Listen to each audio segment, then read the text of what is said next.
We're back to advancing with watercolor, and in this series we're going to be working from a figure, and the figures that I've brought into the studio are musicians and dancers, and this week we're going to be working on a series of paintings, sketches and so on with Elena, who's our cellist, and she's posing for us with her cello.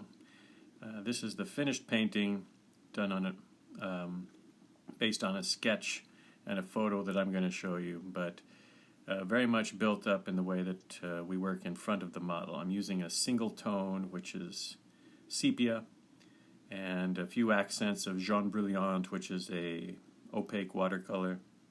This is Elena, and we, as a group, we draw and sketch her with watercolor.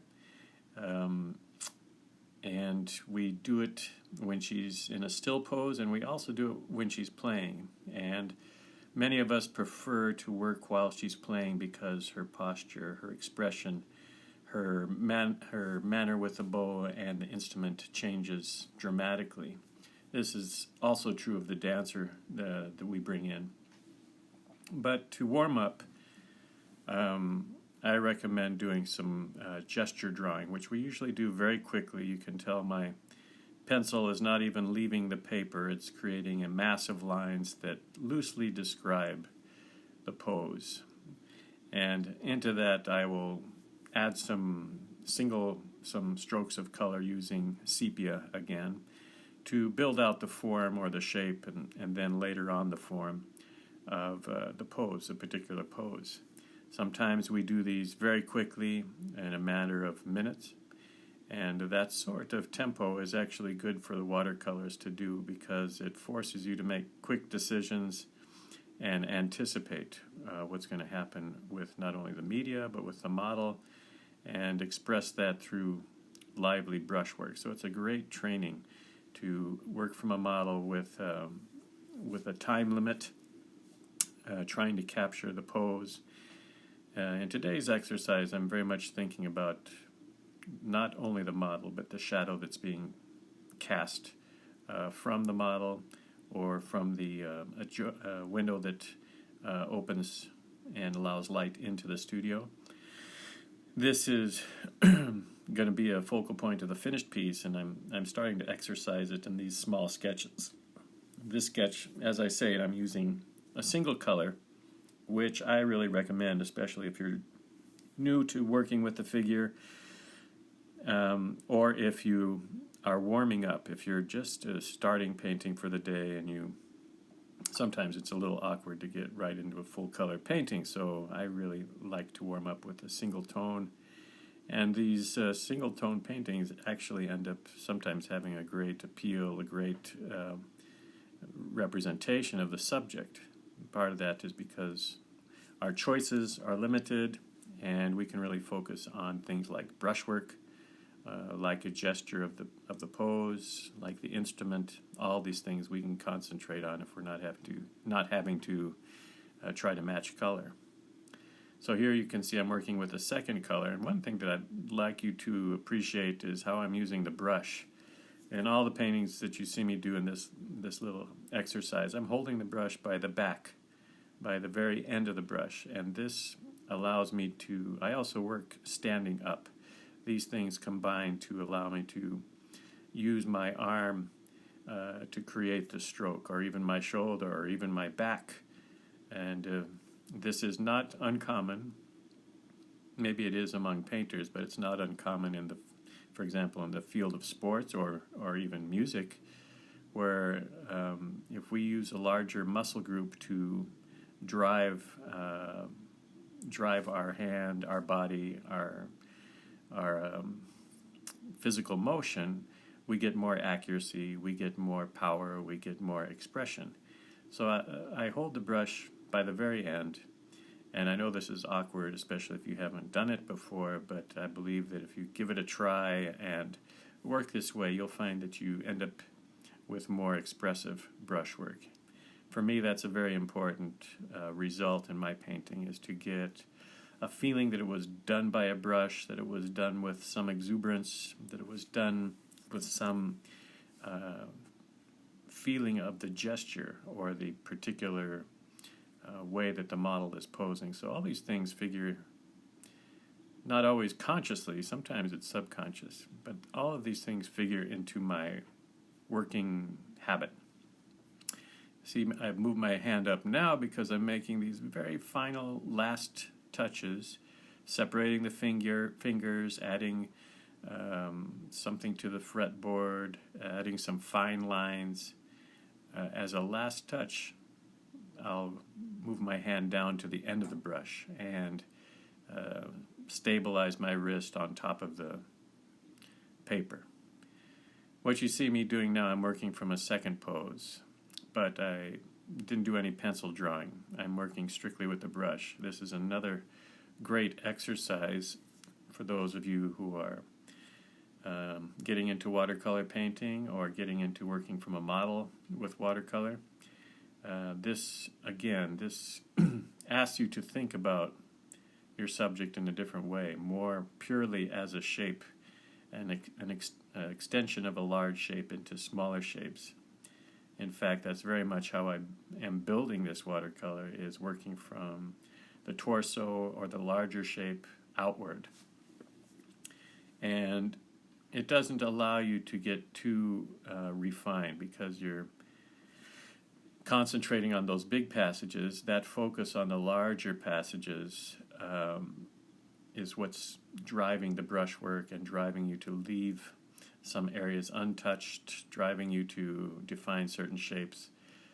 I think this is a great exercise, and while again in the beginning you feel, well, I don't know how to guide my brush, eventually you figure it out and you devise, whether in your mind or body or general working method, you devise a way to see the larger shape first and then represent it with simple brush strokes. And these brush strokes that I'm using, very often I use the side of the brush. Once in a while I come up and use the tip. But these sorts of strokes become your, I guess we can call it style, because everyone's way of using the brush is a little different. We all have inspirations that ask us to use the brush in specific ways, and by that I mean favorite artists. I love Rembrandt, and one of the reasons I love Rembrandt is his pen and ink studies are so expressive. The brushwork in those small studies are just spectacular. I feel like they're living things. The same could be said of many of Sargent's pieces. His brushwork is almost unmatched, not only in its expressive quality, but in its accuracy. And that came after a lifetime of study. So we're on the road, and we're acquiring that skill, but it takes a long time. I'm beginning my larger piece in the same way with a light application of this sepia color. Sepia has a broad range. You can get very dark if you wish. That's why I'm using it. And I've thought about the composition before I started. I'm not being very strict about the photo. I moved it a little to the left and down. I want to get the model as a shape coming out of that lower left corner and isolate her left side. It would be the right side of the painting to show the profile of her fingering arm, the arm that's fingering the fretboard, as well as the profile of the leg which is catching the light and is kind of holding the cello. Everything else will be in shadow. That's my intent anyway. You see I'm starting very loose, big brush, working on the shadow that's coming in from the left side of the room, and really giving us a strong contrast, showing us the edge of the shoulders, the edge of the lower part of the cello, and where that dark works its way up into the bench and eventually into the neck and head peak of the cello.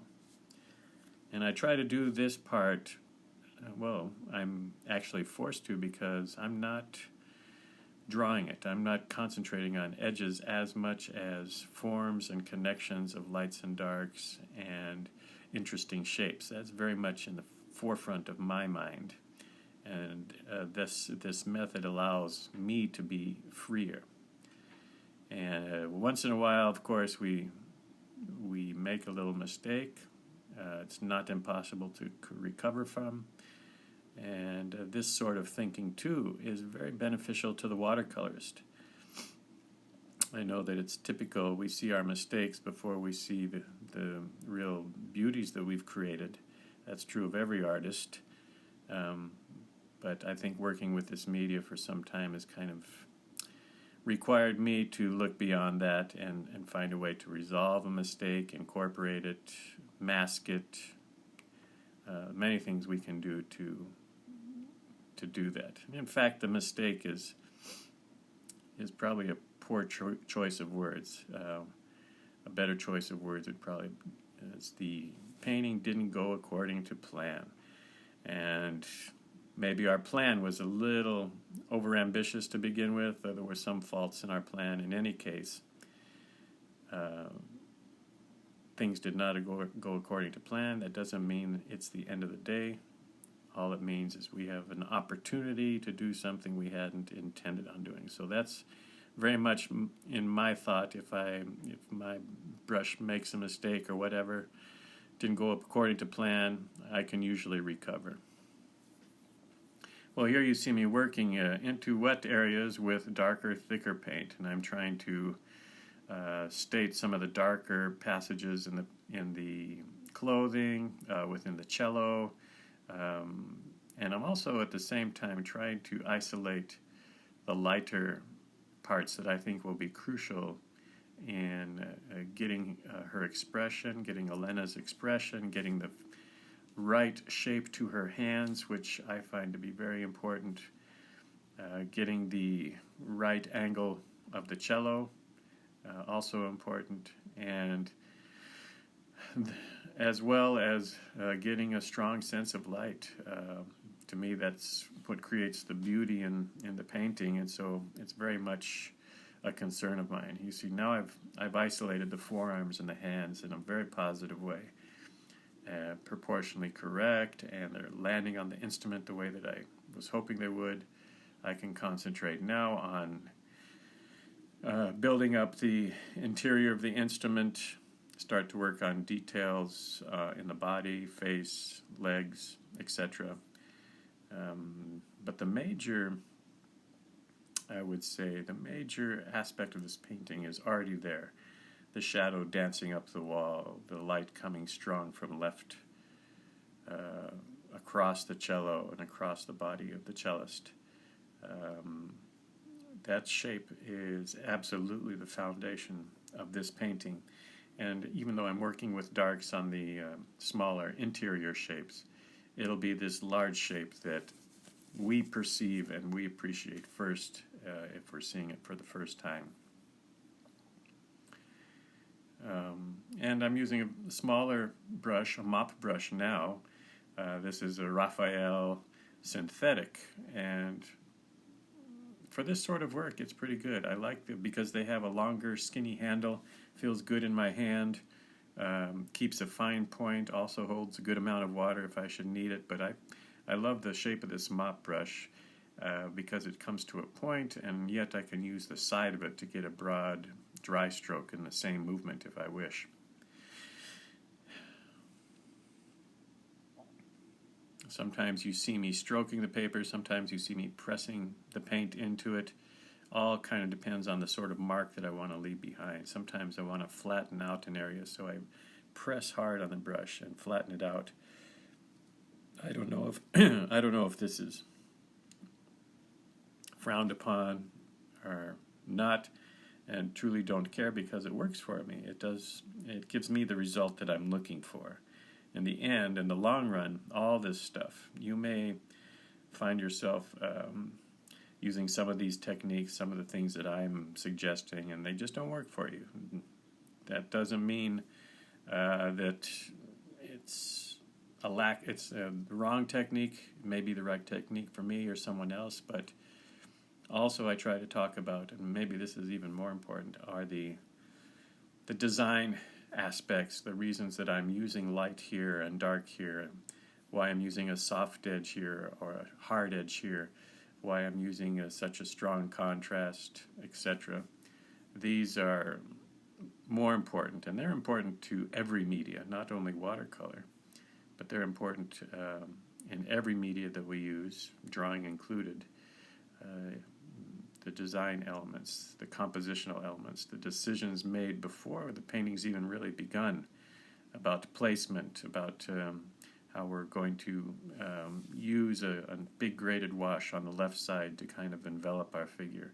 That decision was made, or that goal was kind of in my mind before painting even started, and brings a great amount of pleasure when you see that starting to appear in the painting, something that was previously in the imagination, in your mind's eye. When it starts to come out in the painting, it's a very exciting moment, and it kind of quells all those little things that come up that didn't go according to plan. If your basic plan is coming out, and in this case, in this painting, you can start to see it's materializing. That, I would say, is the main part, the main joy. And it goes beyond our subject, it goes beyond the reference material, sometimes it even goes beyond our ability. Sometimes things happen that just surprise us. Not very often, but once in a while. Making an adjustment to the graded wash on the left-hand side, I need that soft edge, so I carry the dark up a little ways, and then I follow it with a little application of the spray bottle. So look at how that rich dark is. In one way, it's making this lower section very mysterious, because I'm blurring parts of it that you might want to see, such as the bottom of the cello, how the strings come off the cello. I'm blurring those. To me, they are minor parts. I don't think they contribute. Actually, I feel that keeping it mysterious contributes more to the overall enjoyment of the piece. In fact, a lot of paintings that I enjoy, there are details, there are refined areas. There's also, in that same painting, some very mysterious and areas that we're not quite sure what's happening. That sort of juxtaposition, I believe, creates a beauty in art. Beauty that, when you're working from a photograph, you either know that you don't need everything that's there, or you can minimize certain areas, or you record everything that's there and it ends up looking like a painted photograph. So with painting, we extend that idea. We engage our imagination in the beginning, and we try to realize that through technique and design. Working now on the details, so you see my hand has again shifted its position down towards the end. I'm using a sablette now, smaller, cheap sablette made by Low Cornell. I don't know the size, but it's of a smaller size, and has a great tip, though it frays very easily with abuse, and I tend to abuse my brushes. It does have a very long tip, and this is great for detailed work. Well, just use my finger. Another great tool that I think is underrated, kind of pulling down the paint so that it fragments in an unusual way. I use that a lot for certain passages. Well, look at now. Here's the light is quite strong. This is the finished piece. I feel I caught the gesture. I'm very pleased with the movement of the light, and especially the shape of this shadow as it travels down the wall, up the far side of the wall. The paintings are added to kind of complement the scene, as well as to make that shadow feel a little more transparent. So this is Elena and her shadow.